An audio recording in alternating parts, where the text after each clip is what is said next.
మన నాయకుడు మన ముందర లేకపోయినా ఆయన స్ఫూర్తితో మీరు ఎంత ఉత్సాహంగా ఉన్నారంటే అంత ఉత్సాహంగా ఉన్నారు. ఈ కార్యక్రమానికి వచ్చిన మీ అందరికీ పేరు పేరున మనస్ఫూర్తిగా నా నమస్కారాలు, అభినందనలు, శుభాభినందనలు. ఈరోజు 41 సంవత్సరాల కంటే ముందు సజీవ చరిత్ర 1984 ప్రజాస్వామ్య పరిరక్షణ ఉద్యమం.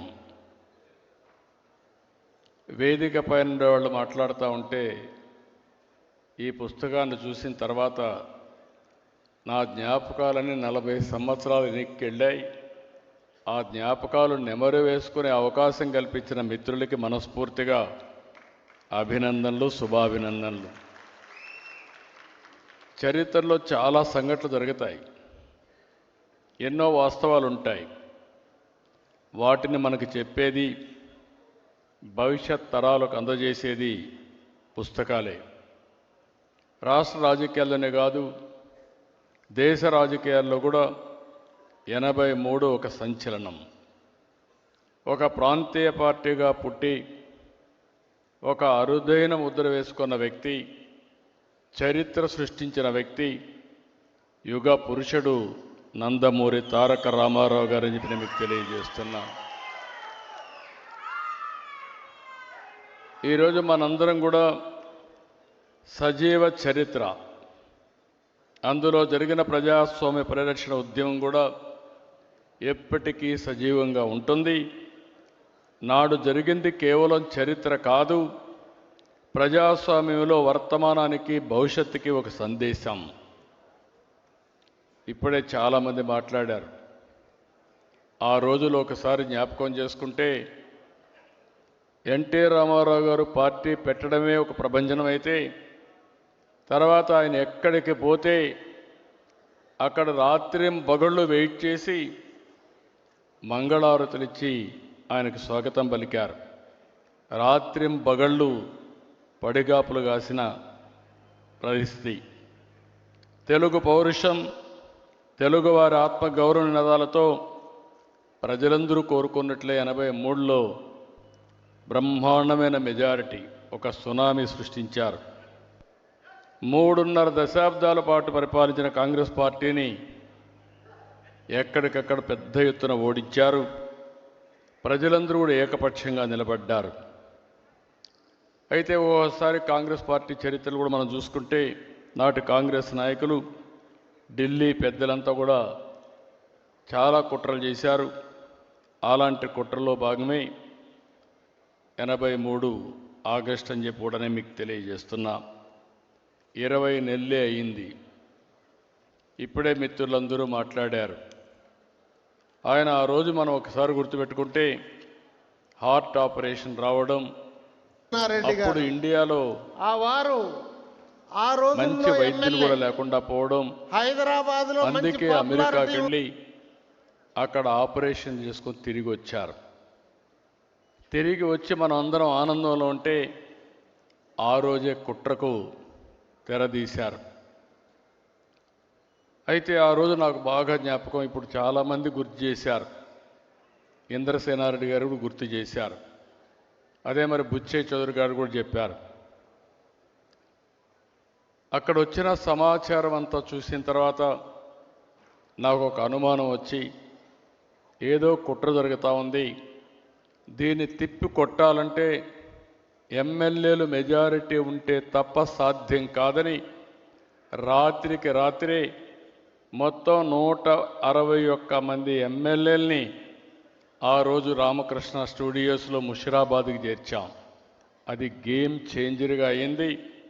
ఆ రోజు కానీ రాకపోయి ఉంటే, ఇంతమంది ఎమ్మెల్యేలు లేకపోయి ఉంటే ఏమాత్రం కూడా భయపడకుండా ముందుకు పోయే పరిస్థితి వచ్చేది. అంత మునుపు కూడా చరిత్ర మీరు ఒకసారి చూస్తే 47 నుంచి 84 దగ్గర 37 సంవత్సరాలు. 37 సంవత్సరాల్లో 26 ప్రభుత్వాల్ని పడగొట్టారు. 18 నెలలకు ఒక్కొక్క ప్రభుత్వం పోయింది. కానీ ఈ మహాపోరాటంలో గెలిచింది ఒకే ఒక వ్యక్తి, అది నందమూరి తారక రామారావు గారు.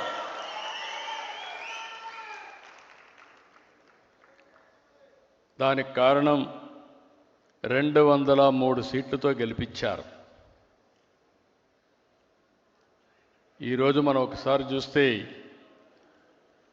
ఆయనకు జరిగిన అన్యాయం ఒక పక్కనైతే, ప్రజాస్వామ్యానికి జరిగినటువంటి ద్రోహం కింద ప్రజలందరూ సంఘటితమయ్యారు.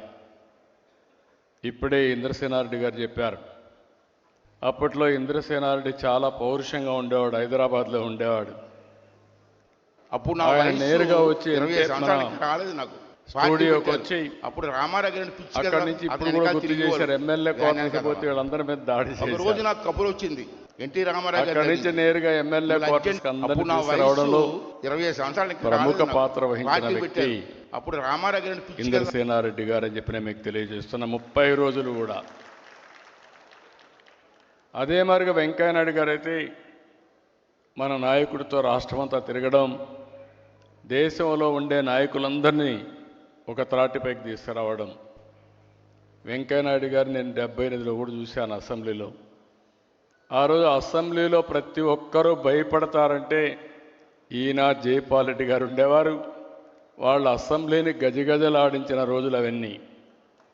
అలాంటి వ్యక్తి పూర్తిగా సహకరించి మన నాయకుడు ఎన్టీ రామారావు గారు అంటే చాలా అభిమానంగా వెంకయ్యనాయుడు గారు ఉండేవారు. ఎన్టీ రామారావు గారు కూడా ఆయన అంటే చాలా అభిమానం.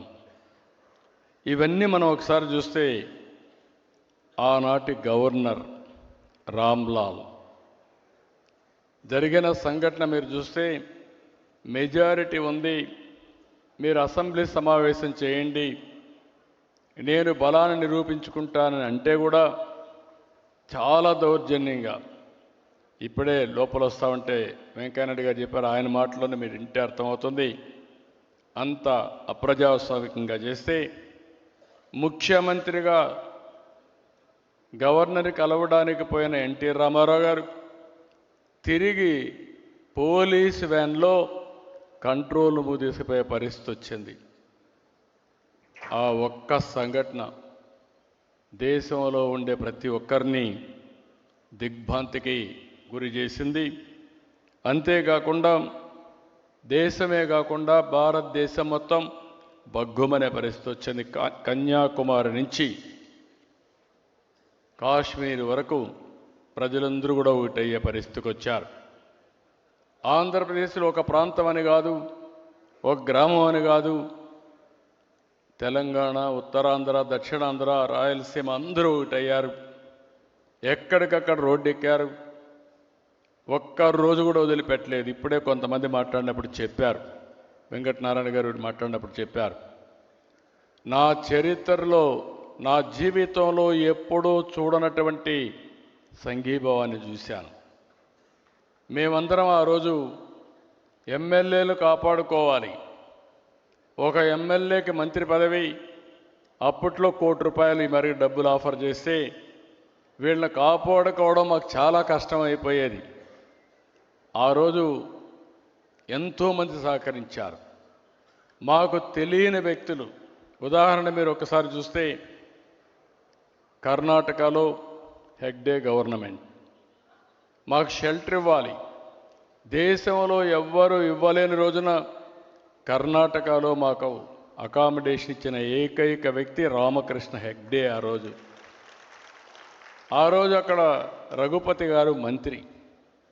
రఘుపతి గారిని అప్పచెప్తే రాత్రింబగళ్ళు మాతో ఉండి మొత్తం ఎమ్మెల్యేలకు ఏం కావాలో చేసిన సందర్భం అది. దేశంలో ఉండే అన్ని రాజకీయ పార్టీలు, కాంగ్రెస్ ఇతర ప్రతిపక్షాలన్నీ కూడా 18 పార్టీలు జమకట్టాయి. ఒకే మాట, ఒకే డిమాండ్. మీరు చూస్తే గవర్నర్ రామ్లాల్ రీకాల్ చేయాలని పెద్ద ఎత్తున ఉద్యమాలు చేశారు. హేమీలు. ఈరోజు మీరు చూస్తే చరణ్ సింగ్, చంద్రశేఖర్, వాజ్పేయి గారు, అద్వానీ, జార్జ్ ఫెర్నాండెస్, కరుణానిధి, చండ్ర రాజేశ్వరరావు, మాక్కినేని బసవ పొన్నయ్య, ఇలాంటి వాళ్ళందరూ కేంద్రంలో నేషనల్ లెవెల్లో సారథ్యం వహించారు.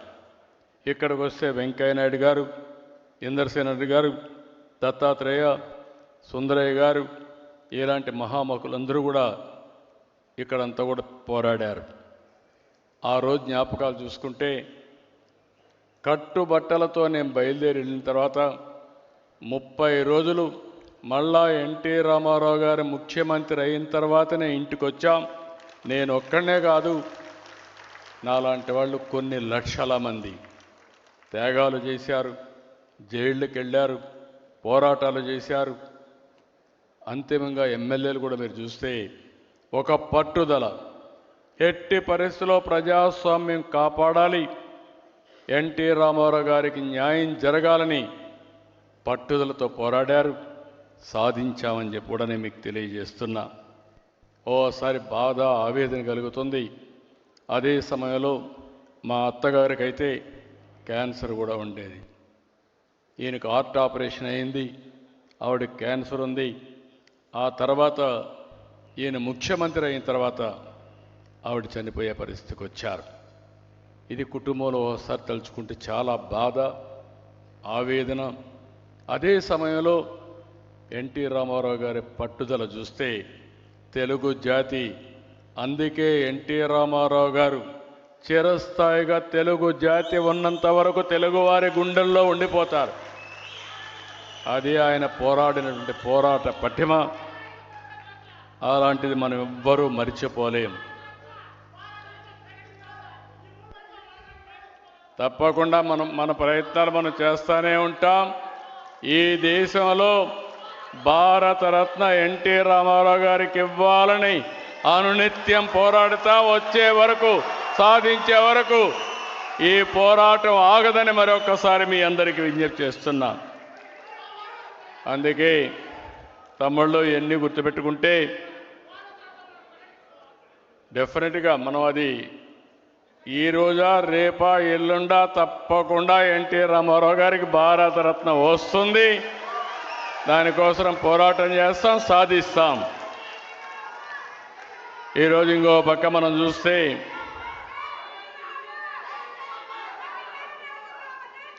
ఈరోజు మనందరం చూసినప్పుడు 41 సంవత్సరాలు పూర్తయింది. ఈరోజు ఈ పుస్తకాన్ని భావితరాలకు అందజేసినటువంటి జనార్దన్ గారిని, అదే మాదిరిగా విక్రమ్ గారిని, ఇక్కడుండే ఆ కమిటీ అందరిని కూడా మనస్ఫూర్తిగా అభినందిస్తున్నాం. ఈరోజు మనం ఒక్కసారి చూసినప్పుడు ఇలాంటివి కొన్ని విషయాలు జరిగినప్పుడు మనకు అనిపిస్తుంది ఎన్టీ రామారావు గారు ఒక చరిత్ర, తెలుగుదేశం పార్టీ ఒక చరిత్ర. ఎన్టీఆర్ ఆశయాలు శాశ్వతంగా ఉంటాయి. అదే సమయంలో ఆయన ఇచ్చిన మాట మీరు చూస్తే అనేక సందర్భాల్లో చెప్పిన మాట మనందరి చెవుల్లో ఇంకా వినపడుతూ ఉంటుంది. ప్రజలే దేవుళ్ళు, సమాజమే దేవాలయం, పేదవాళ్లే దేవుళ్ళని చెప్పిన ఏకైక వ్యక్తి నందమూరి తారక రామారావు గారు.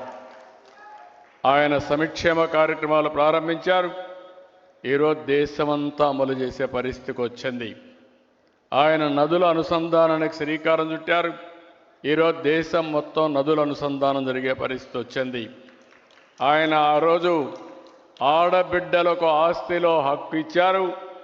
ఈరోజు స్త్రీ శక్తి ద్వారా మా ఆడబిడ్డలకి ఉచిత ప్రయాణ సౌకర్యం కూడా మనం కల్పించుకున్నాం. నరేంద్ర మోడీ గారు, ఆ రోజు ఎన్టీ రామారావు గారు స్థానిక సంస్థల్లో 9% రిజర్వేషన్లు పెడితే ఈరోజు నరేంద్ర మోడీ గారి ఆధ్వర్యంలో ఆడబిడ్డలకు చట్టసభల్లో 33% రిజర్వేషన్లు వస్తున్నాయి. అంటే మనం చేసిన ప్రతి ఒక్క పాలసీ ఈరోజు దేశానికి ఆదర్శమైంది. భవిష్యత్తులో కూడా ఆదర్శంగా ఉంటాయని చెప్పి నేను మీకు తెలియజేస్తున్నా. ఈరోజు ఇంకొక విషయం కూడా మనం గుర్తుపెట్టుకోవాల్సిన అవసరం ఉంది. ఆ రోజు ఎన్టీ రామారావు గారు ప్రారంభించిన ఉద్యమం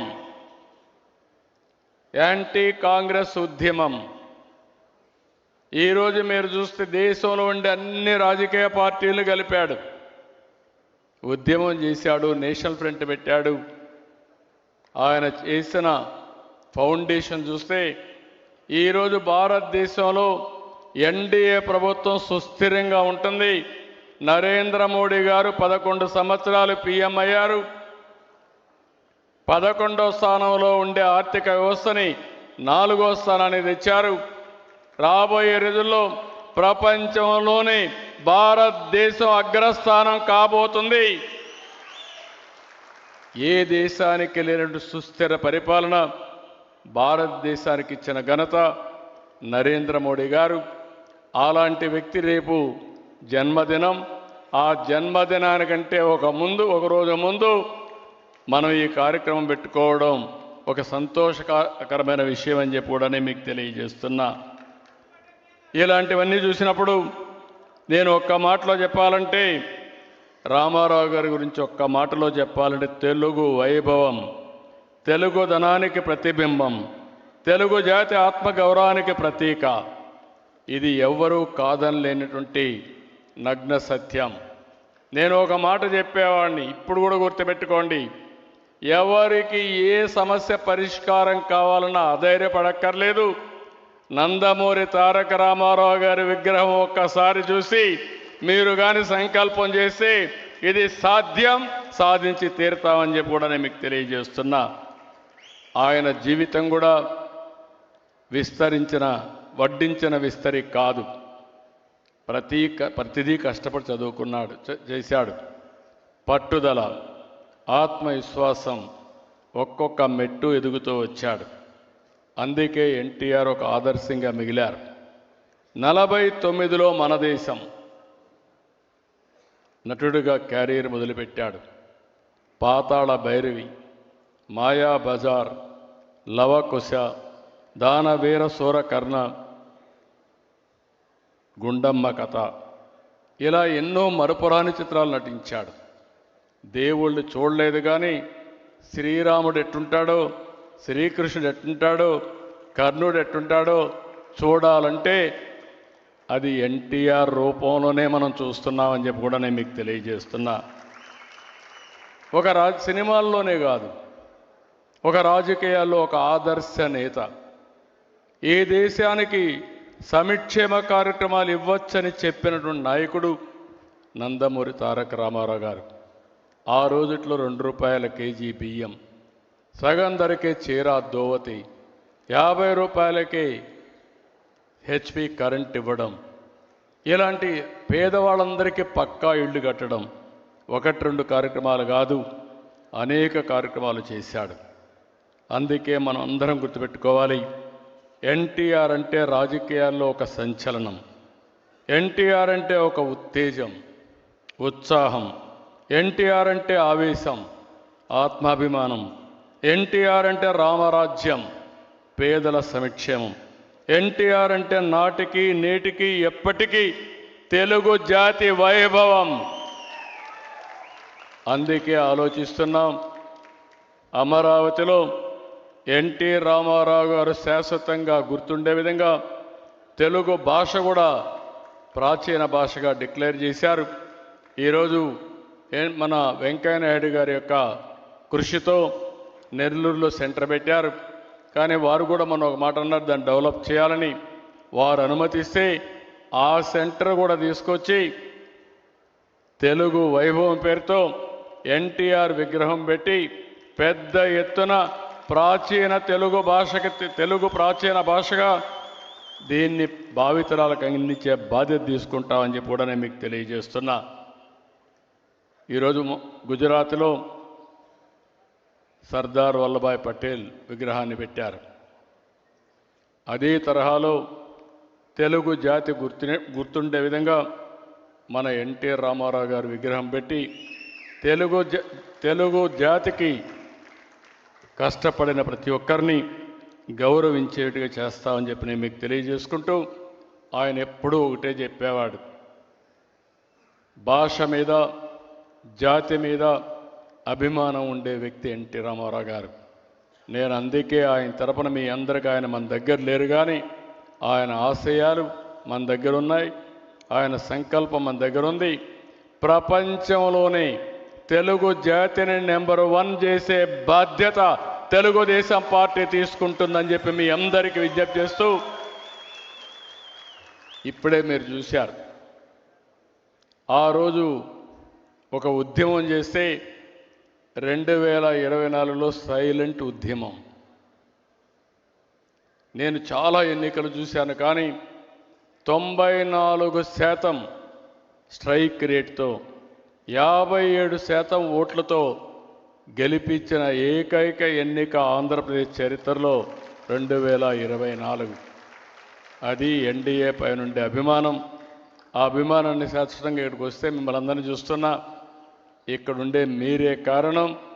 మీరందరూ సమిష్టిగా పనిచేసి అఖండ విజయాన్ని సాధించిన మిమ్మల్ని అందరినీ మరొక్కసారి మనస్ఫూర్తిగా అభినందిస్తూ, ఈరోజు మన నాయకుడిని మనం గుర్తుపెట్టుకుని మళ్ళీ భావితరాలకు అందించే విధంగా ఆయన చరిత్రని ముందుకు తీసుకుపోవాలని చెప్పి మిమ్మల్ని అందరినీ కోరుకుంటూ, ఈరోజు ఈ కార్యక్రమానికి ఇచ్చేసిన మిమ్మల్ని అందరినీ పేరు పేరున అభినందిస్తూ, ఈరోజు చాలామంది నాయకులు వచ్చారు, వాళ్ళందరికీ మనస్ఫూర్తిగా అభినందనలు.